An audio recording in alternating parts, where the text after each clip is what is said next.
হঠাৎ আপনাকে এক ডাক্তার রিপোর্ট দিয়ে বলল আপনি মাত্র ৩০ দিন বাঁচবেন, আপনার ক্যান্সার হয়েছে, এখন আপনার শেষ স্টেজ যাচ্ছে।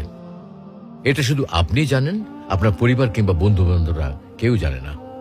এখন এই রিপোর্ট পাওয়ার পরে আপনি বাসায় গেলেন, প্রতিদিনের মতো আজকেও আপনার বাবা আপনাকে বকাঝকা শুরু করলো, তোকে দিয়ে কিচ্ছু হবে না, সারাদিন কোথায় থাকিস তুই, অকাজের ছেলে, ইত্যাদি ইত্যাদি। এই মধ্যবিত্তের বাবার যেমন হয় আর কি।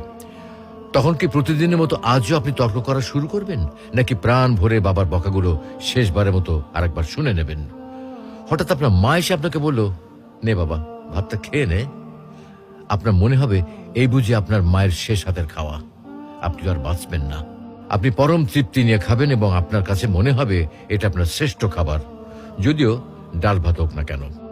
আপনি বের হলেন, পুরনো এক বন্ধুর সাথে দেখা, আপনি যাকে মোটেও সহ্য করতে পারেন না, সব সময় তার সাথে কথা কাটাকাটি হয়, আজকেও সে আপনাকে কিছু কথা শুনিয়েও দিল।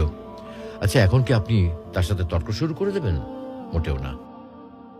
আপনি হয়তো তাকে জড়িয়ে ধরবেন এবং বলবেন, দোস্ত ভালো থাকিস। আচ্ছা জানেন, আমরা এখন মৃত্যুর কথা ভাবতেই চাই না, এ থেকে আমরা পালিয়ে বেড়াতে চাই।